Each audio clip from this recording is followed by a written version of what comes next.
Assalamualaikum warahmatullahi wabarakatuh. Perkenalkan, nama saya Syahra Alfi Syahar dengan NIM G701221112 dari kelas B. Pada kesempatan kali ini saya akan menjelaskan mengenai stereokimia, hubungan aktivitas struktur, mekanisme kerja, dan proses administrasi dari obat linomisin.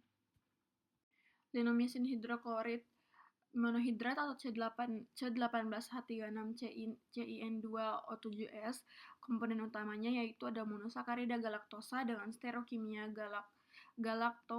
galaktopiranos dan asam amino aldehydik asid yang terikat dengan ikatan amida kelompok pyrrolidin sebagai substituen penting. Baik, yang pertama penjelasan mengenai linomisin.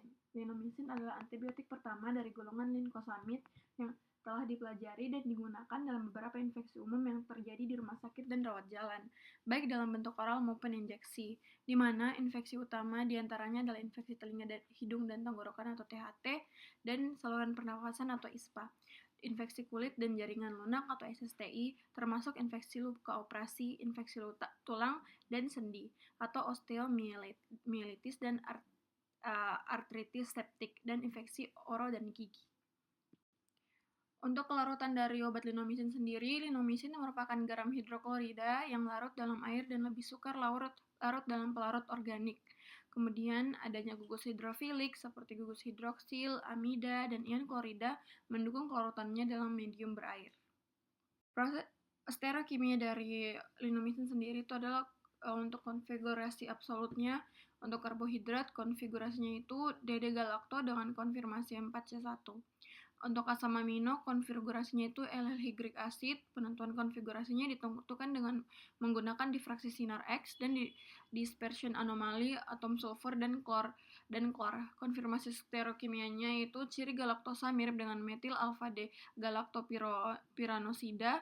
Bentuk linomisin menampilkan hubungan erat dengan aminoglikosida lain, dan rasio intensitas refleksi langsung dan inverse digunakan untuk konfirmasi konfigurasi.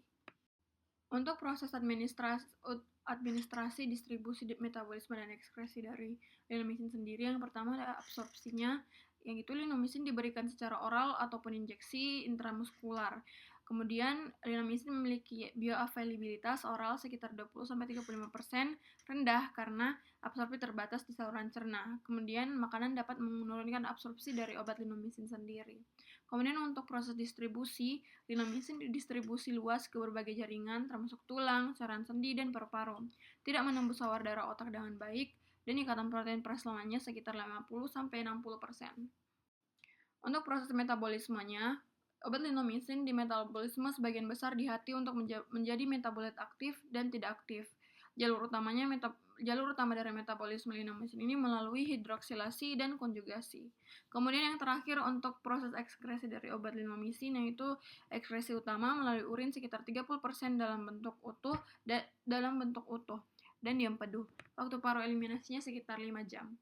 Hubungan aktivitas struktur dari linomisin sendiri itu yaitu pertama ada gugus amino pada asam amino atau hidrik asid, di mana linomisin mengandung gugus amino sekunder pada cincin pyrrolidina atau N2 yang berperan penting dalam pengikatan ke ribosom bakteri. Gugus amino ini membantu untuk interaksi dengan logam biologis, misalnya tembaga, dan target biologis seperti situs peptidil transferase pada ribosom.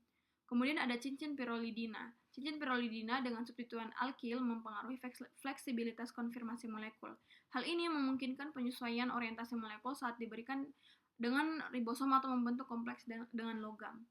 Kemudian ada dengan rantai sakarida atau galaktopiranosa, di mana sakarida atau galaktosa stereokimia dengan hidroksil dan gugus tiol memungkinkan interaksi hidrogen dengan target biologis. Gugus hidroksil di galaktosa juga berperan dalam interaksi melalui ikatan hidrogen dan meningkatkan kelarutan dalam air. Gugus amida. Dengan gugus amida, di mana linomisin memiliki gugus amida atau CONH yang menghubungkan bagian sakarida cincin pyrrolidina. Gugus ini penting untuk stabilitasi konfirmasi dan pengikatan ke logam atau target biologis. Kemudian ada substituen pada cincin pyrrolidina. Gugus metil dan propil mempengaruhi sifat hidrofobik dan kemampuan menembus membran bakteri.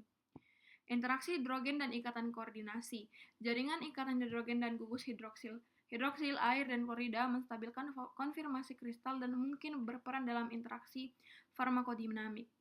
Potensi koordinasi logam dan nitrogen dan oksigen eksosiklik mendukung aktivitas terhadap target biologis. Kemudian untuk stereokimia, konfigurasi absolut linomisin dan stereokimia galaktosa atau DD-galakto serta hydric acid krusial untuk pengenalan oleh target biologis. Stereokimia mempengaruhi kekuatan ikatan ke ribosom dan interaksi dengan target enzim. Sekian dari saya. Mohon maaf bila ada salah kata. Wabillahi taufiq wal hidayah. Wassalamualaikum warahmatullahi wabarakatuh.